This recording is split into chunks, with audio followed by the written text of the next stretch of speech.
Hello, good people, and welcome back to Unit 9 on Government and Major Issues. This is Lesson 2, probably Part 1, but we'll see if we can get through the whole thing at once.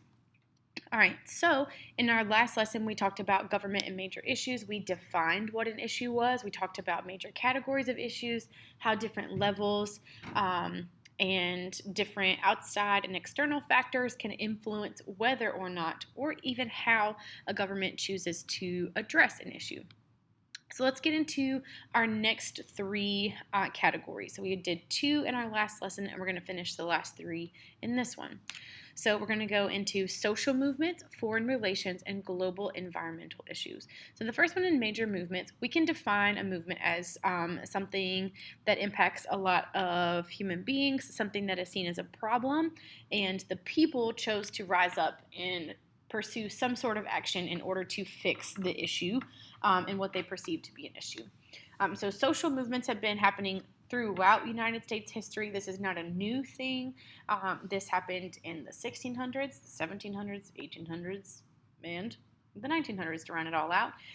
They've had multiple names. They've had multiple stages depending on how their goals changed. If they accomplished one goal with laws passed or legislation or a court case was one, or that sort of thing. Maybe they have set their sights on a new goal and that sort of thing.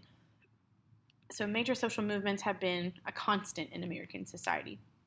All right, the first one we're going to talk about is the LGBTQIA2+ movement. Sometimes this is known as the queer community. However, some people within the community do not like that word and how it was used in the past, although it has been reclaimed by the younger generations. So in order to be inclusive, we'll just call it the community. All right, so it's the movement for this community particularly, and if you're not sure what this stands for, we'll get into that in a moment. It's the movement for this community to be able to move freely in society without any discrimination, prejudice, or criminal charges based on their sexual orientation.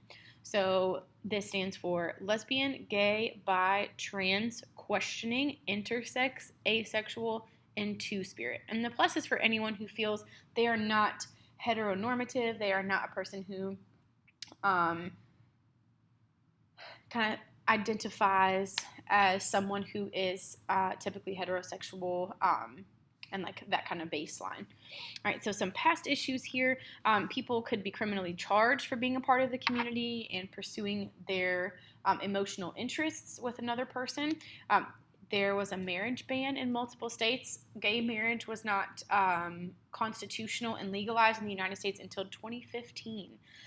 There's also unfair housing and job discrimination. Some people can be fired for being part of the community and being like outed at work.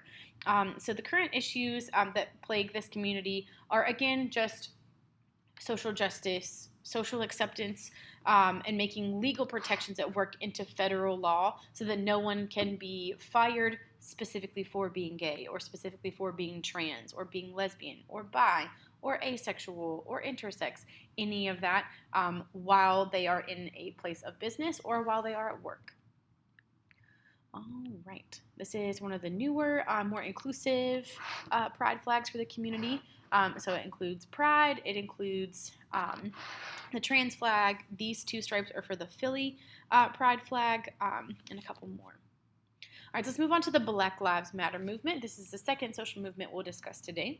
All right, so this is a social justice movement in order to create that is made to create equality and eliminate discrimination based on race, specifically within the criminal justice system. So this pertains to a lot of police brutality, issues with Black people being over-policed and over-incarcerated in their communities.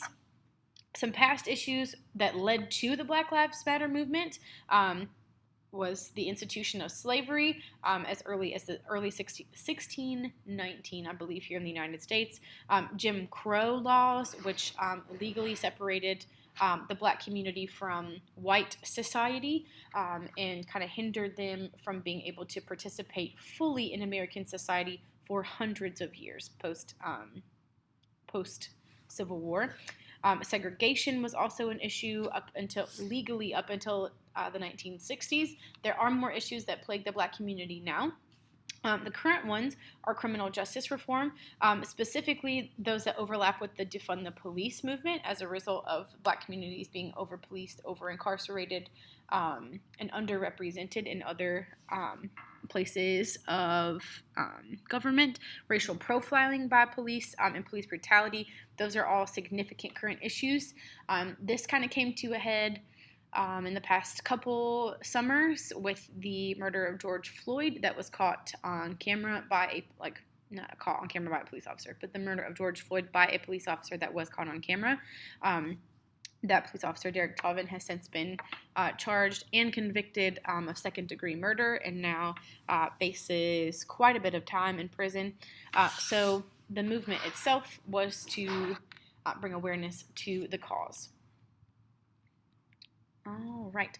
The next one we're talking about is women's rights. This is a movement to ensure financial, reproductive, voting, and employment rights for women that are equal to men. So some past issues here: property rights. Women couldn't own property up until, I think, the mid-1800s, late 1800s even. Women couldn't open a bank account by themselves until, I think, 1972. They had to have a spouse or a parent with them or a legal guardian of some sort. They couldn't just walk into a bank and open up an account. Voting rights for women didn't happen until 1919. Divorce wasn't an option to be initiated by a woman until well into the 1900s. Spousal abuse was an issue because women would go and report to the police station, and because they were married, police officers would not take their statements and would not pursue any criminal charges against their husbands. Criminal charges for rape and sexual assault were past issues. Rape and sexual assault were not considered felonies until 1974. That is definitely an issue for women. And also less financial freedoms as well. So not being able to secure a loan by yourself, that sort of thing. All right, so current issues: equal pay for equal work. The U.S. women's soccer team has been in the news for advocating for equal pay as they are more successful than the men's team and more popular than the men's team in terms of how many people come to their games and that sort of thing. And they were making about 40% of what the men were making. And now here recently, they are now making an equivalent amount. Abortion is also a current issue with Roe versus Wade being overturned here recently, or leaked to be overturned here recently. The pink tax for feminine hygiene products being exorbitantly more expensive than anything that's equivalent for men. And healthcare in general, as women typically struggle to find healthcare for gynecological and obstetrician services. All right, let's move on to foreign relations. So we can define this as a nation's plan for dealing with other nations. We can define that as foreign policy. So how we interact with other people depends on the country specifically. And in addition, it depends on what we want or what we need from them. Are we looking for a change in behavior? Are we looking for a resource? Do we want a military or political ally? It honestly depends. All right, so not a strong word, a letter. Forgot to put that in there. All right, so the first example of this would be military presence and foreign aid. So we have the largest and most prolific amount of military bases in the world. Also on our United Nations Committee for Aid to Underdeveloped Nations, we are number one in the world for that foreign aid, contributing roughly $31 billion the last time that reports on this particular committee came out.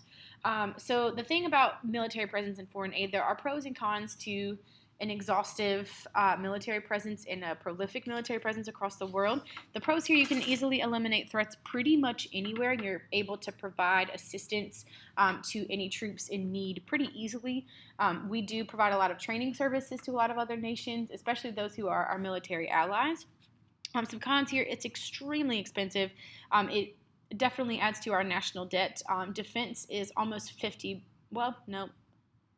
it's almost 50% of our discretionary budget. So all of the part of the budget that Congress has wiggle room for and does not legally have to spend money on, defense makes up about half of that. Also, intimidation can be a con for other countries, and they can feel like they're being watched or oppressed and that sort of thing. So it can kind of tip the balance of nations that we do want to be allies with in a negative way. All right, so here is just kind of a little USAID poll for where international aid is going. And you can pause at any time and copy this down. All right, our next example is human rights. The Declaration of Human Rights that was written down by the UN Human Rights Council back in the day. So this is a list of rights that every human being is entitled to by birth and throughout the entirety of their life. Some issues, though, like, yes, there are human rights issues. It could be in places of war. It could be in times of famine, through an oppressive government.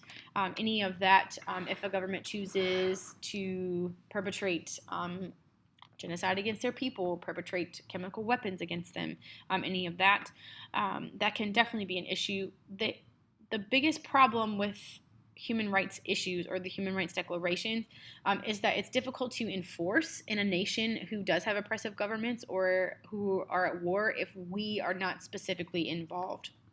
Right, so that can definitely be a problem. So, for example, like war crimes that are happening in the Ukraine, issues with women and children's safety in Afghanistan amid the United States withdrawing troops from there, that sort of thing. So that can definitely be a human rights issue. It can also be a human rights issue if you are not able to have clean drinking water, if you are being separated from your family, if you are subject to torture, that sort of thing. Kind of connecting this back to individual rights versus the common good. There was a lot of discussion once the Patriot Act had been in play for quite some time, post 2001, post 9/11, that being able to torture people because of their participation or alleged participation in terrorist acts was a violation of the United Nations Human Rights Declaration. So there's that. Here they are. Right to life, freedom from being enslaved, freedom from torture, arbitrary detention, so being detained for no reason, the right to a speedy and fair trial, privacy, freedom of opinion and expression, assembly, participating in public affairs like voting. A lot of these should sound very familiar to you because a lot of them do overlap in their ideals with our Bill of Rights, so the first 10 amendments to the Constitution: education, adequate living, right to work, things like that. All right, let's finish up this last portion with part 2.